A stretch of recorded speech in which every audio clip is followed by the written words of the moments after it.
Hoy nos vamos a sumergir en un tema que de entrada puede sonar a un laberinto teórico.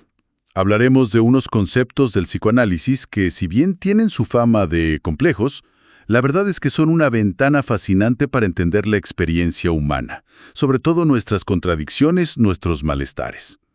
El material que tenemos sobre la mesa es un texto muy concentrado de Hernando Bernal, que está en diálogo constante con gigantes como Lacan, Freud, Jacques Salle-Miller. Y la misión de hoy es desempacar tres ideas centrales de este texto: el goce fálico, el goce otro y el síntoma, para ver cómo se encadenan y qué nos revelan. Ok, a ver, vamos a desglosar esto. Y lo interesante es que este recorrido nos va a llevar de algo muy abstracto, ¿no? Una teoría sobre el placer y el sufrimiento. Algo increíblemente concreto. La razón por la que desarrollamos nuestros síntomas. Vamos a ver que esas manías, esas ansiedades, bueno, lejos de ser un simple error del sistema, cumplen una función vital, aunque sea paradójica. Empecemos por la base, entonces. La división del goce. El texto arranca con una afirmación que te obliga a frenar en seco. Dice: el goce fálico es el único goce que queda inscrito en el inconsciente. La pregunta es obvia, ¿no? ¿Por qué? Porque solo uno. ¿Qué pasa con todo lo demás? Es que, según esta teoría, el inconsciente no es un archivo infinito y sofisticado. Funciona con un software, digamos, bastante básico en lo que respecta a la diferencia sexual. Solo tiene un ícono, un significante para pensarla: el falo. Y la lógica es casi brutalmente binaria. ¿Binaria en qué sentido? En el sentido de que o se tiene o no se tiene. No hay matices. Por lo tanto, cualquier goce que pueda ser medido, localizado, contado, bajo esta lógica del tener, es lo que se llama goce fálico. Es el único que el sistema sabe cómo registrar. Un momento, porque esa idea de que el inconsciente opera en una lógica binaria de tener o no tener el falo suena muy anclada en una visión del siglo XX. En un mundo con una comprensión mucho más fluida del género, ¿cómo se sostiene esta idea hoy? El texto de Bernal toca esa tensión. Es una pregunta fundamental, y la respuesta desde esta perspectiva no es sociológica, sino estructural. No se refiere al órgano biológico, para nada, se refiere a la función simbólica. El falo aquí es simplemente un marcador de una diferencia, la única que el lenguaje del inconsciente puede procesar para organizar el mundo. Podría argumentarse que es una limitación del propio sistema simbólico con el que operamos. O sea, La teoría no dice que esta sea la verdad del género, sino que es la herramienta limitada con la que el inconsciente intenta darle sentido al goce. Es como un programa viejo, ¿viste? Que solo lee archivos en un formato específico. entiendo. Es una limitación del software del inconsciente, no una declaración sobre la realidad del género. Y justo ahí es donde se pone realmente interesante. Porque el texto dice que este goce fálico, el único que se puede registrar, es limitado. Exacto. Y si es limitado, por definición, algo se está quedando fuera. ¿Qué es ese algo? Exacto. Ahí está el meollo del asunto. Lo que se queda fuera es lo que la teoría denomina el goce otro. Es todo lo que se desborda, lo que se escapa a esa contabilidad fálica. No se puede cifrar, no se puede simbolizar con la lógica del tener. Bernal usa un término muy técnico para describirlo. Dice que está excluido, forcluido del inconsciente. Forcluido. Esa es una de esas palabras que suenan a jerga impenetrable. ¿Podemos traducirla a un lenguaje más terrenal? Claro, forcluido no es lo mismo que reprimido. Lo reprimido estuvo alguna vez dentro del sistema y fue expulsado, como un recuerdo que no queremos afrontar. Pero lo forcluido es algo que nunca tuvo la posibilidad de ser inscrito. Simplemente no había un casillero para él en el sistema desde el principio. Nunca entró. El inconsciente no tiene cómo leerlo, no lo reconoce. Vale. Creo que una analogía puede ayudar aquí. Pensemos que el inconsciente es un contador muy riguroso que solo sabe contar monedas de €1. El goce fálico serían todas las monedas de €1 que puede apilar y registrar perfectamente. Ajá. Pero el goce otro sería, no sé, un billete de 50, una joya, una obra de arte. El contador las ve, sabe que tienen un valor inmenso, pero no tiene una columna en su libro de cuentas para registrarlas. Para su sistema, son un imposible. Son un resto que no sabe cómo manejar. Esa analogía funciona muy bien, porque captura la idea de que no es un problema de cantidad, sino de naturaleza. El falo, como dice el texto citando a Miller, actúa como un divisor. Por un lado está el goce contable, el que entra en el libro de cuentas, asociado al lado masculino de esta lógica.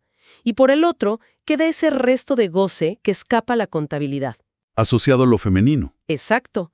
Y de este resto, de este goce otro, lo único que podemos saber es que existe. Porque desborda, porque el sistema no da cuenta de él. Es un más allá. De acuerdo, la división queda clara. Hay un goce que se puede nombrar y otro que es, por definición, innombrable. Pero esto todavía suena increíblemente abstracto. ¿Cómo pasamos de esta idea casi metafísica sobre el placer a algo tan concreto y a menudo doloroso como, no sé, un ataque de pánico o una obsesión? ¿Dónde está la conexión que el texto propone? El puente es una de las frases más famosas y provocadoras de Lacan, que Bernal pone en el centro de su argumento. El síntoma es una respuesta a la inexistencia de la relación sexual. Paremos ahí. Porque esa frase, no hay relación sexual, es de las que generan un cortocircuito. Obviamente la gente tiene sexo. ¿Qué quiere decir Lacan con eso? Es una provocación pura y dura. Es una provocación con un fondo teórico muy profundo. Claramente no se refiere al acto físico. A lo que apunta es a que no existe una armonía natural, una complementariedad perfecta entre los sexos. No hay un guión cósmico o un manual de instrucciones que garantice que dos seres encajen sin fisuras, como dos piezas de un rompecabezas. Entiendo. La relación entre los sexos, desde esta óptica, es siempre un encuentro con un malentendido fundamental, con algo que no se puede decir del todo, que no se puede cifrar. Siempre hay un no sé qué que no cierra. O sea, dicho en criollo, como no existe la media naranja perfecta, ni un manual de instrucciones para las relaciones, a cada uno le toca inventarse su propia manera de lidiar con ese desencuentro. Exactamente. Y a ese invento, a esa solución casera que cada uno construye para manejarse en el amor, el deseo y el goce, es a lo que esta teoría llama síntoma. El texto lo conecta muy bien con Freud. Él ya veía que los síntomas eran una satisfacción sexual sustitutiva. Claro. Lacan le da una vuelta de tuerca. Ante ese imposible de la relación perfecta, dice el texto, el sujeto a modo de suplencia produce el síntoma.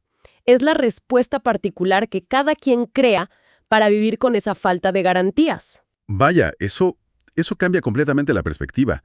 El síntoma no es una falla del sistema, sino la solución que el sistema inventa para lidiar con una falla que es estructural, que viene de fábrica.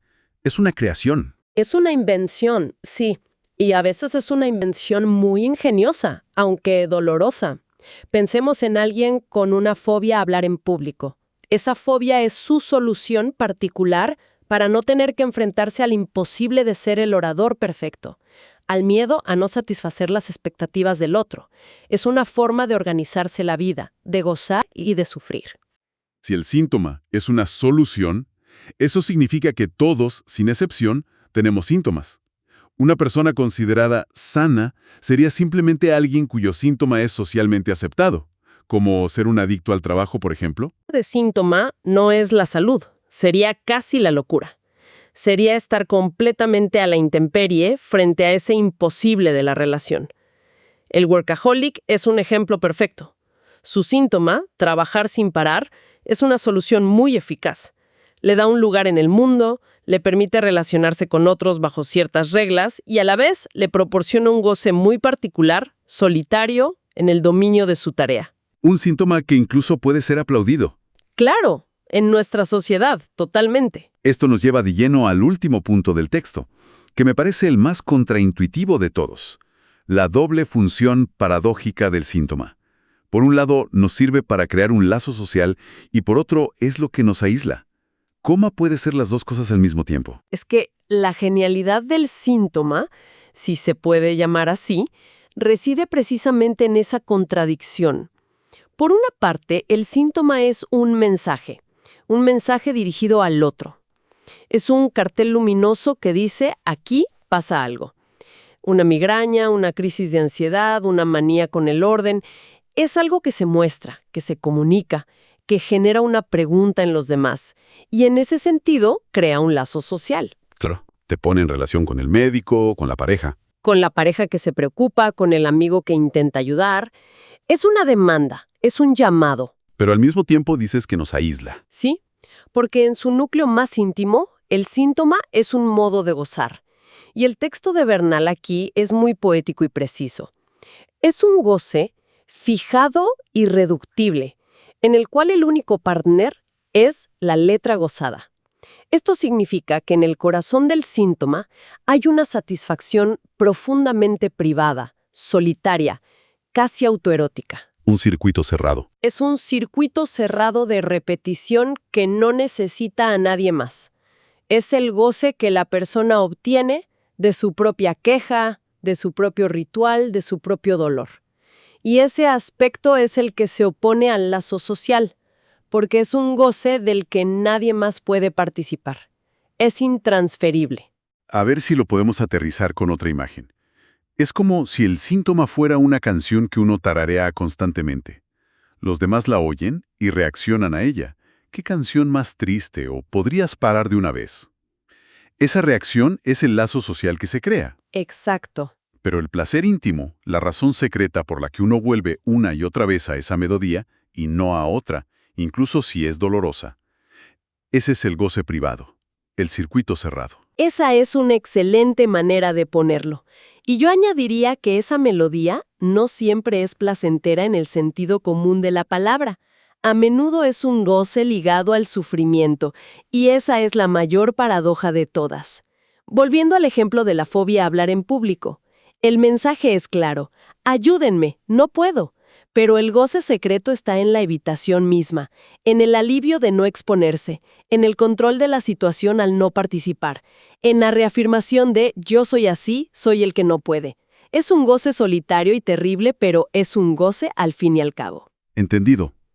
Entonces, para recapitular este viaje, partimos de una idea del goce que está dividido, una parte contable y limitada, el goce fálico, y un resto inmenso e innombrable, el goce otro. Ajá. Vimos que, ante la ausencia de un guión para la relación sexual, cada sujeto inventa una respuesta, una solución personal, el síntoma. Exacto. Y, finalmente, descubrimos que esta invención es una moneda de dos caras. Por un lado, es un mensaje que nos conecta con los demás, y por el otro, es nuestro modo más privado y solitario de gozar, a menudo en el sufrimiento. Así es. Y la conclusión que se desprende de todo esto, y que el texto de Bernal nos deja flotando, es que tenemos que mirar nuestros propios síntomas, nuestras quejas recurrentes, nuestros hábitos más arraigados, nuestras fallas. Verlos con otros ojos, no como simples defectos a erradicar, sino como las complejas e ingeniosas construcciones que son. Son la armadura que hemos construido para poder vivir. Entonces, ¿qué significa todo esto en la práctica? Si alguien va a terapia para, digamos, quitarse un síntoma, el asunto es mucho más complejo de lo que parece. Exactamente. Y esa es la reflexión final que se desprende de este análisis. Si el síntoma es a la vez un mensaje que nos define socialmente y una forma de goce que nos estructura íntimamente, la pregunta que queda en el aire es profunda. Cuando alguien busca curar o cambiar un síntoma, ¿a qué está renunciando realmente? ¿Está renunciando solo al sufrimiento evidente? ¿O también está renunciando al mensaje que, para bien o para mal, ha definido su forma de relacionarse con el mundo durante años? Y a su goce. Y más radical aún, ¿está dispuesto a renunciar a esa forma de goce tan particular que es solo suya, aunque sea una forma de goce que duele? No hay una respuesta fácil para eso. Es el dilema en el corazón de cualquier cambio personal verdadero.